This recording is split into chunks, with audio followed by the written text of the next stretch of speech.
What's up, guys? This is my review for Banjo-THEEIE for the Nintendo 64. Talk about a dream game, right? Back in the day, isn't this what we always wanted? This video is going out to all the Banjo fans out there.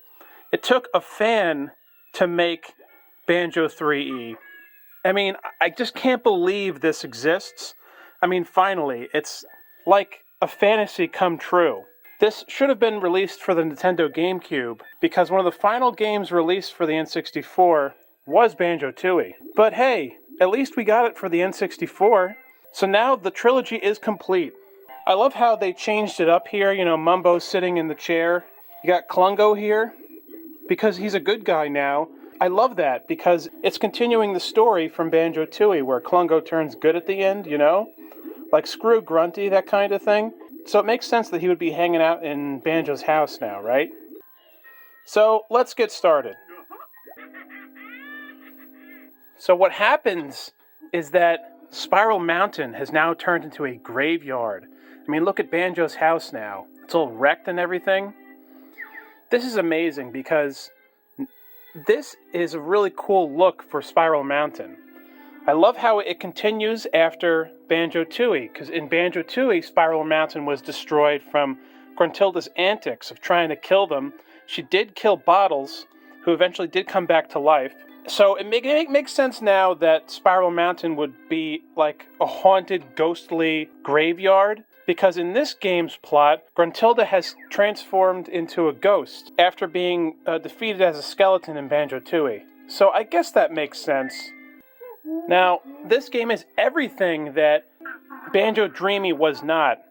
All the complaints I have about Banjo-Dreamy are not present here. This is what I always wanted to finally play.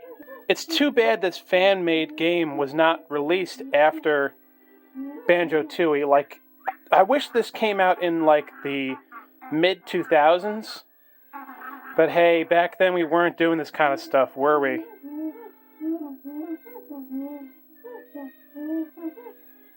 So Gruntilda is building this, like, jiggy machine to help her transform back to life.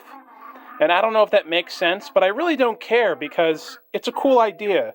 I mean, what other thing could possibly bring her back to life anyway? If her, you know, stupid sisters couldn't bring her back to life in Tooie, then what else could possibly bring her back to life? Well, possibly the Jiggies. This game also mentions jam jars. You can't use any new moves that you learn in Tooie in this game. I just love that they mention him, because he's part of the legacy, the lineage of Banjo-Kazooie. It's not like he doesn't exist. I mean, this is like a true sequel we're talking about here. We know that the Jiggies must contain magical powers from meeting King Jiggy Wiggy in Tooie. Whereas in the first game, the Jiggies were kind of just puzzle pieces, quite honestly. But the second game expanded the lore of the Jiggies and actually showed that they had magical properties. But this game built up the ante of the Jiggies even further, where now we're actually seeing that the Jiggies could bring someone back from the dead. Now, I know this is a spoiler here, but you do fight Gruntilda on top of her castle at the very end, which I did get to, by the way. But I can't defeat the bitch. It's just like back in the day when I played Tooie. I could not beat her and win. I was always so damn close, so it's like history is repeating itself again, but fuck it. At least I made it almost there, you know? Like close but no cigar. I didn't beat this game or Tooie, but I was that fucking close. I love the sad music, it's perfect. You got the gravestone enemies from Mad Monster Mansion. Well, the ones that are outside of Mad Monster Mansion. You still have the characters like the items that talk to you as you collect them, which I know is kind of stupid. I think this game deserves to be honored. It deserves to have respect and praise. Someone finally made something that us Banjo-Kazooie fans can be proud of and be happy that we do now have a trilogy. And it took the fans to make it, you know what I mean? So as you can see here, there's a new door that's here, which was not here at all in Banjo-Kazooie or Banjo-Tooie. This is like a secret door that you can unlock at the end of the game. If I think get a certain amount of Jiggies. It's like a secret room where you have to complete this difficult task, and then there's a special message congratulating you on beating the game. I do honestly wish it was something better, but hey, I mean, it was awesome, so fuck it, you know? There are cool items here you could use, like the speed shoes and stuff, but there's really nothing to do out here except, explore. One thing I am a little irritated at is the fact that you cannot access any of these areas that you did in THEEIE. As you can see, they're all blocked off. And I do understand that because the adventure is now behind Gruntilda's castle, which is amazing, because where else can Banjo-Kazooie possibly go at this point? The game takes place in Grunty's new museum, which is built behind the castle. I love that idea. I love the idea of the museum. And in the museum is levels that are similar to what you saw in Banjo-Kazooie. And in the museum you see all like the memorabilia of the past adventures you had playing banjo back in the day. And this is a minor complaint. You can't access anything here in Spiral Mountain except for the museum behind the castle. That bothers me. I mean, couldn't there be just a little something over here or over there? Just something, some secret thing we could access, but there's nothing. I understand, blocking that giant door that takes us to Isle o' Hags, right? But why is it everything? And also, for some reason, it's difficult to cross this bridge. I don't know why. I think the person that made this didn't, complete the editing, as you can see. But anyway, even if you cross the bridge and make it to Gruntilda's mouth, you can't go in Gruntilda's old castle. I mean, we were able to do it in THEEIE, so why did the person who made this not allow us to go inside? I mean, don't you guys want to still go in there and still try to go up the stairs? And maybe one of the boulders could be broken, and we could access more of the castle? Anyway, so what you do is, you just go behind the castle. Look at that. Isn't that amazing? Because when you were a kid, you always wanted to see what was behind Gruntilda's castle. You always wanted to see what was behind there. The mystery behind the castle, behind the giant mountains of Spiral Mountain. And here you are. So I give high praise to the person who made this. Look at this. Isn't this amazing? I mean, it's neat. It's very cool that you can see, behind. And it's kind of disappointing because, it's just the graphics of the N64. It's just the level layout. It's neat looking, but... Oh, and by the way, I tried to just fly in to the entrance of the castle in the back, but it didn't do anything. It did, absolutely nothing. That's disappointing. I always also wanted to go up there, by the way, because you can tell that it's tiny in the real graphics, but in the final boss, they made it big and stuff. So let's go to my file so you can see, all the levels and stuff. Man, check this stuff out, guys. Isn't this amazing? Now that I've finally gotten all the jiggies in my grasp, I will soon have a body once again, and finally, after 3 years, get my revenge. Grunty looks great as a ghost. She doesn't rhyme in this game, which is a mistake, but who cares, because everything else, because at least the characters are explaining the story. There's a whole story here, just like how there was in Banjo-Tooie, I'd much rather have that than just have some random rhymes that don't mean anything, you know what I mean? Look at this, Gruntilda 1998. Isn't that awesome? The way you access the levels is different in Banjo-Kazooie and in Banjo-Tooie. Thankfully, there's a new system that's set up for you to open up the levels. It's like these machines, and you stand on here and you just, put the jiggies in that thing. Which is great. That's such a creative, new idea to open up the levels. Truly makes it feel like a new experience. This one little thing they added, or this person added, really makes this feel like a sequel, like something's new going on here. Remember this? Gruntilda's little stuffed animal from the original washing machine. Here's her broom, which is just sitting here. I mean, it's cool to see him again, but... So let's review all the levels. This game has new music for all the levels. Pretty amazing, I have to say. A massive compliment I'll give this game is that it's difficult in a fair way, like how Banjo-Kazooie is supposed to be. It's actually fun to play. It's not difficult as fuck like Banjo-Dreamy is. This felt like I was playing a real Banjo-Kazooie title. The person who made this recolored the enemies to try to make them look like they are new enemies, which is great. I'm not a big fan of this first level because I think it's way too basic, but it's still entertaining to play. One thing that's neat is that these tiny frogs around that you could kill, they could actually hurt you, which is interesting because these enemies did not exist beforehand. They were created for this fan game. So I did get all the jiggies in this level, but I gotta tell you, this one fucking jiggy was so goddamn hard to find, it took me an eternity to find it. I watched one video on YouTube that finally showed me the final jiggy I couldn't find. You transform into a watermelon, because Mumbo Jumbo's over there. And that's another thing, Mumbo Jumbo transforms you into new creatures. How amazing is that, right? Yes, new creatures for you to transform into. So you transform into the watermelon, and then you go behind this tree right here, and inside there is a jiggy. As soon as I got that, that pissed me off so much. I was like, really? After all fucking that, that's where it was? So the watermelon you get transformed into, it basically just is the pumpkin, just recolored. The ants are brown. Great change, make them look different. I love that the piranha plant from Mario is here, referencing Mario, because Banjo-Kazooie 1 and 2 both referenced Mario, because Lago the Toilet mentions him. So Mario and Banjo-Kazooie do take place in the same universe, as well as Donkey Kong. At least back in the good old days, right? Different music for Mumbo. Let me show you the pumpkin. I mean watermelon. God damn it.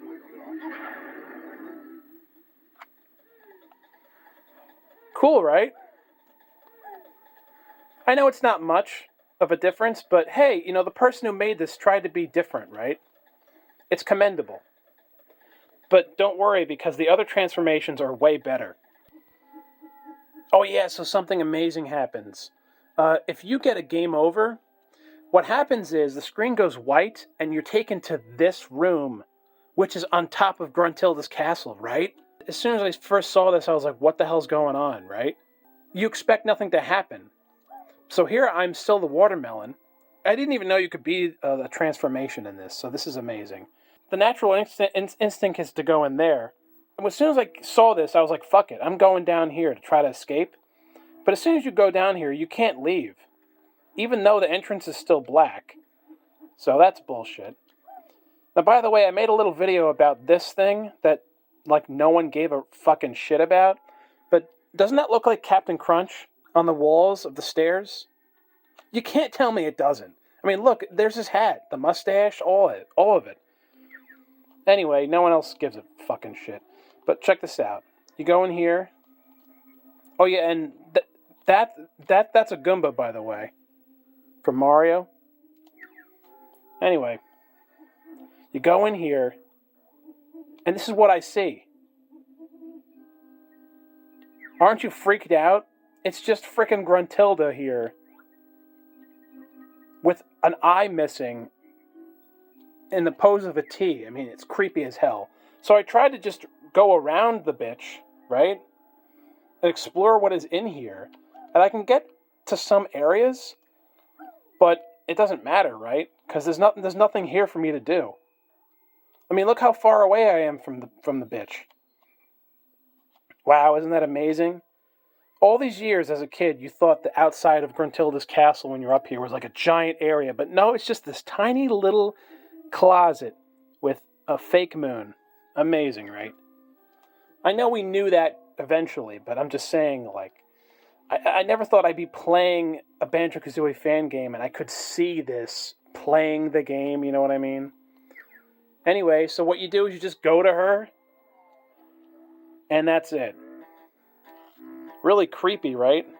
That's awesome. Here we got Gruntilda's face on the floor, and it doesn't look very good. But I'm glad it's here, honestly, because it's not the same portrait of her face that was on the floor in the original Banjo-Kazooie. The person who made this wanted to make a new image for Gruntilda on the floor and not just reuse the same one from the original game. So I don't care. I'd much rather have something that looks like, crap, like this. Her face is smeared. But I'd much rather have this than just the same damn shit, you know what I mean? Now, I love this game, so I'm not, trying to insult the person who made it, but I'm just saying that could have looked better, but hey, I mean, it's better than nothing. It's a callback to the original, but it's still different, right? This is Tootie and Honeybee's Guide Hive. So Tootie actually has more to do in this game, as opposed to her basically not doing anything in the original. Actually, Tootie is supposed to be right here, but what's odd is that when you keep playing this game, she disappears. I don't know why, but she's just supposed to be right here, and you can talk to her and Honeybee. Honeybee is from Banjo-Tooie, if you remember her hive. Really cool that this is here. See, this is Tootie's theme. The bitch is supposed to be right there. Tootie's not a bitch, I'm just kidding. Honeybee is here, and I love the fact that she's here, but Honeybee here, when you zoom in and look at her, she looks really creepy. I mean, ugh. I don't like that. But the person who made this had to recreate basically Honeybee because her sprite was in Banjo-Tooie, and this is the assets from Banjo-Kazooie. The person had to recreate Honeybee, and this is what we get. The Frankenstein Honeybee. Still, it's cool that she's in the game, though. So here we have the library room. You can hear Cheeto, the secret book, Gruntilda's spell book. You can hear him in the background. I look around and I don't see him anywhere. Turns out he's in the bookshelves somewhere, but if you stand in the corner and press B, here he is.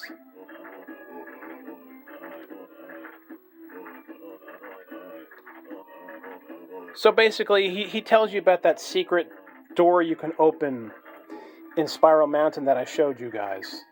I love the fact that the person who made this did this. It's such a creative way to bring back Cheeto and not just have him flap around. He's like hidden in the bookshelf because he's hiding from Gruntilda because he knows that she's gonna come back to life. It's a great surprise, and it's a great addition in this game, how they treat Cheeto. And it also brings back the mystery of the character and the mystique of Cheeto, basically. Here we got the giant kitchen. Do you guys recognize this menu? This is from Jolly Roger's restaurant or whatever. Another thing that's amazing about this game is that it has a dinosaur level in how it was in Banjo-Tooie. As you can see, there's giant feet prints of the dinosaurs left there, which is pretty much how it was in that one zone in Pterodactyl Land in Banjo-Tooie. It's not as, grandiose or amazing as it was in Banjo-Tooie, this dinosaur level. But it's still awesome, though. And check it out. Here we got one of the enemies that has the skin of the dinosaurs from Banjo-Tooie. It's basically just the bull enemy with the dinosaur's face. This is definitely one of the best levels in the game. So here's one of the levels that's amazing in this game called Moon Madness. Kind of makes me think of the Moonanites from Aqua Teen Hunger Force, right, boys? Anyway, so you go inside this giant ship, and I was trying to figure out where the assets for the ship came from. Is this supposed to be from Jet Force Gemini? Someone tell me in the comments. And by the way, isn't it kind of neat? We're inside the generator room of Gruntilda's tractor beam, or whatever it was called in Banjo-Tooie. I had some kind of adult joke, whatever that title was. Just look at this level. What a marvel. You can fly around in all the planets. And look at that. They changed the enemies of the goblins. They have this thing around them that makes them look different and their eyes are red. I mean, what a fantastic idea. I keep saying they because I don't know if more than one person made this. I think it was just one person. And I'm sorry that I don't know the name of the person.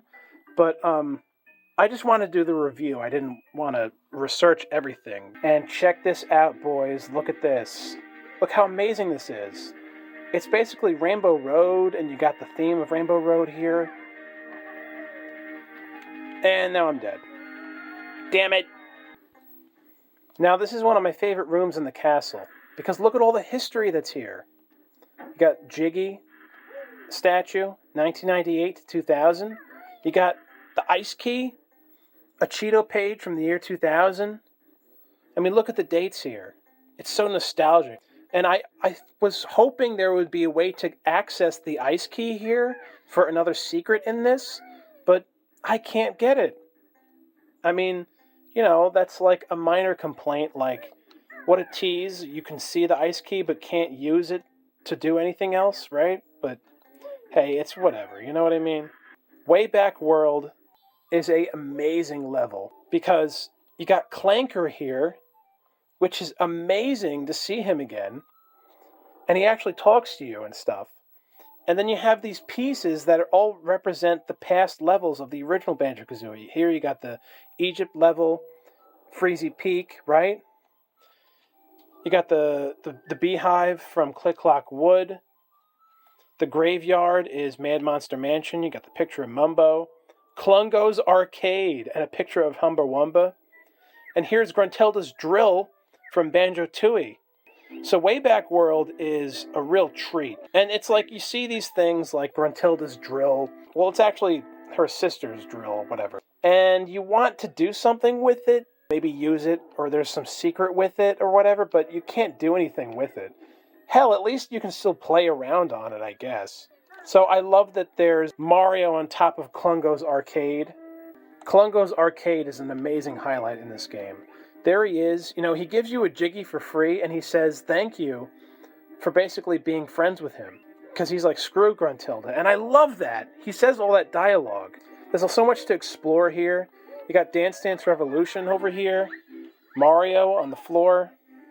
The floor is like how it was back in the day in the bowling alleys. The bowling alley floor, the 90s floor. You know, remember that, guys? With the streamers? And there's little things you can look, like little things you can notice on the floor. Like in the corner, there's a Game Boy Advance. You can go in the original Donkey Kong arcade cabinet and play that. And I'm going to show you guys one of my favorite things that this person added. You look inside of the garbage can, and look, it's fucking Nuts and Bolts. Nuts and Bolts for the 360. And it's in the garbage. Fuck yes, that's where it belongs. Fuck that game. Yeah, fuck that. Fuck you, Nuts and Bolts, for ruining Banjo-Kazooie forever. I mean, yeah, fuck that shit. I love that it's in the trash. How amazing is that, isn't it? What a highlight. That's where they fucking belong, you know. Fuck you, you know. This is the true Banjo-Kazooie 3. So you actually have to play it for real and not get hurt. And then there's a Jiggy at the top, you know, with Donkey Kong and everything. Here's a spot from one of the levels of the game.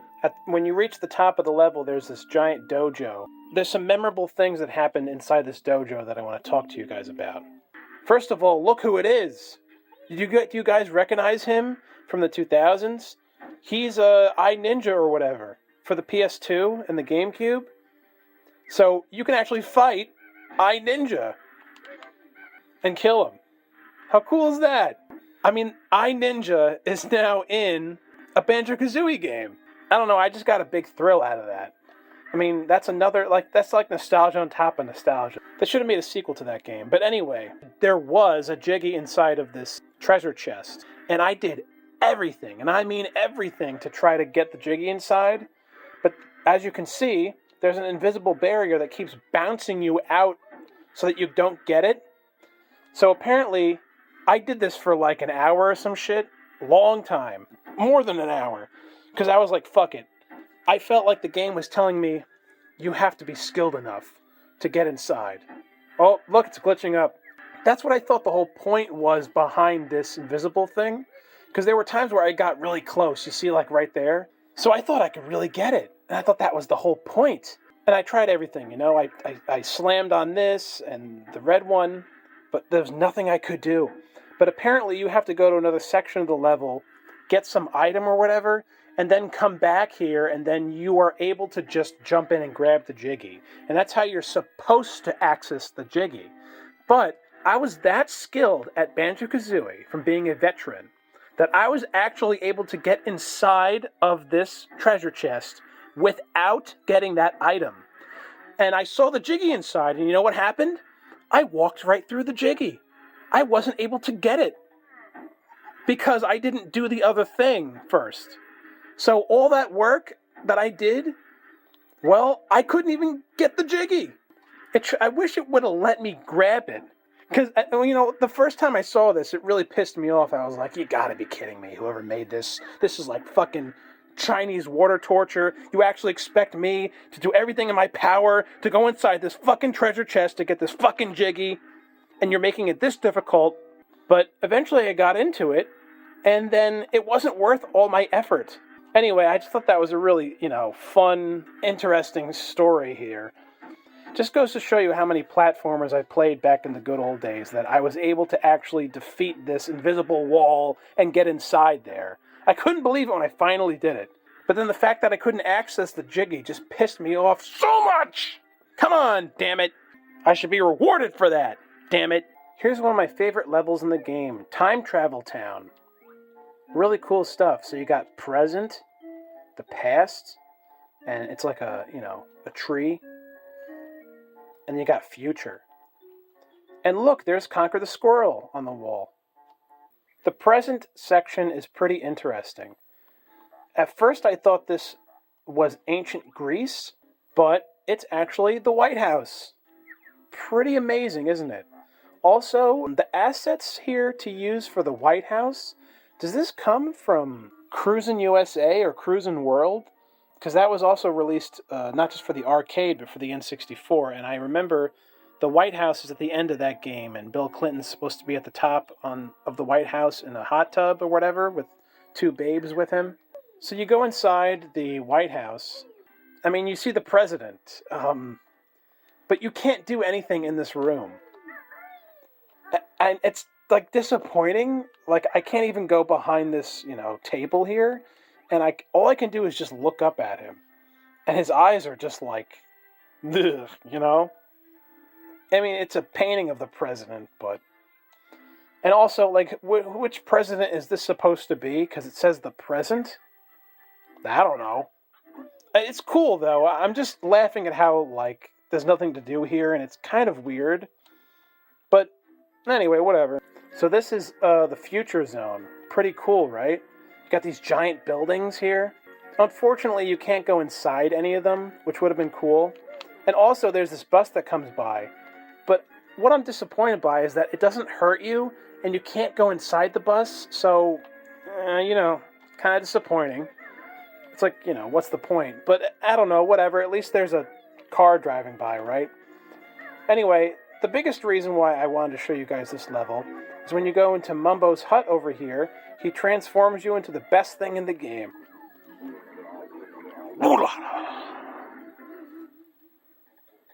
Yes, you were transformed into an airplane.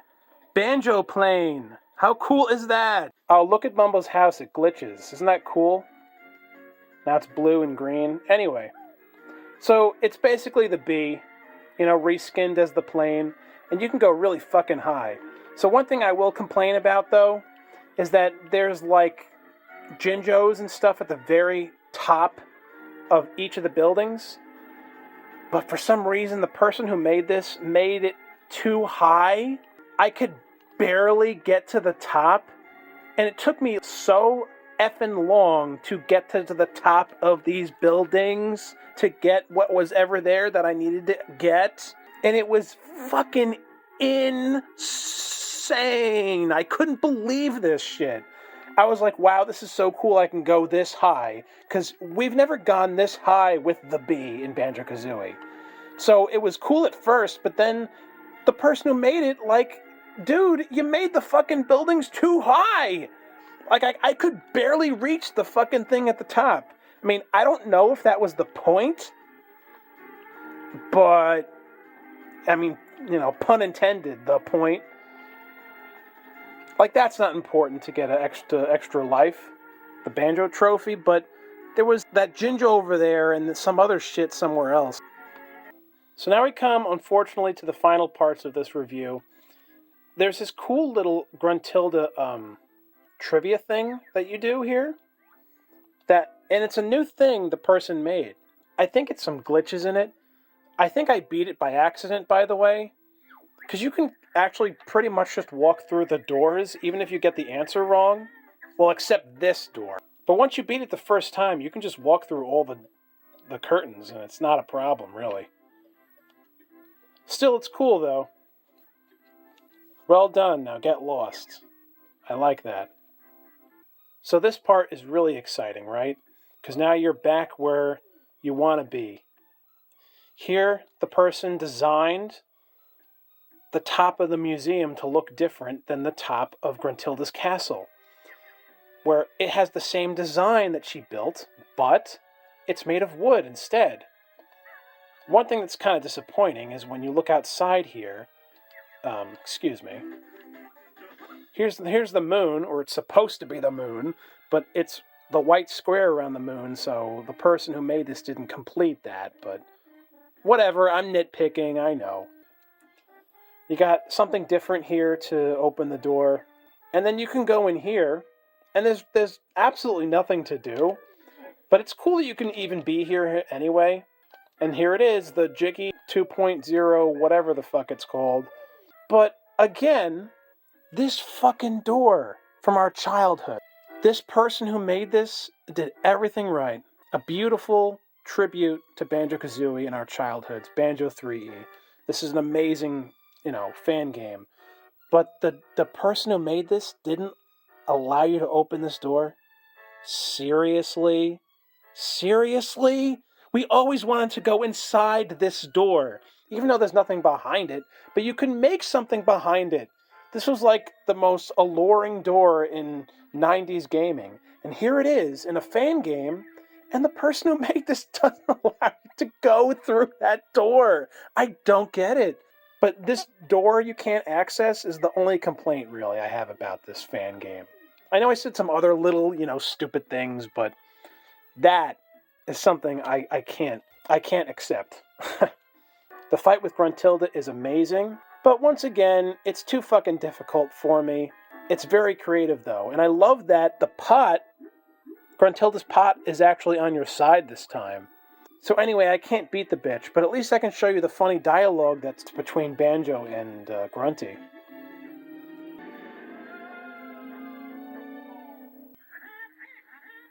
Jeez, just go away, I'm getting tired of this. Nope, this is fun. Shut your stupid beak, I'm done with this. I love the dialogue in this game. It actually feels like what they would really say. And I love that it said this game takes place 3 years after Tooie. Because that's when they said it was supposed to take place, right? Banjo-THEEIE. There's great dialogue that Grunty has here where, oh look, it's iNinja again.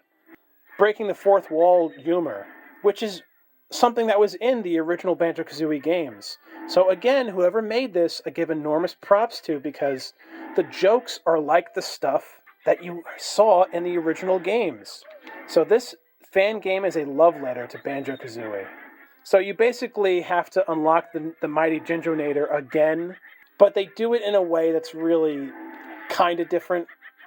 And you can also fly around, and you have to hit her a bunch of times. This is one of the hardest bosses I've ever played, and it pisses me off, this final boss. Other than the final boss being too difficult, I mean, I was this close to beating it one time.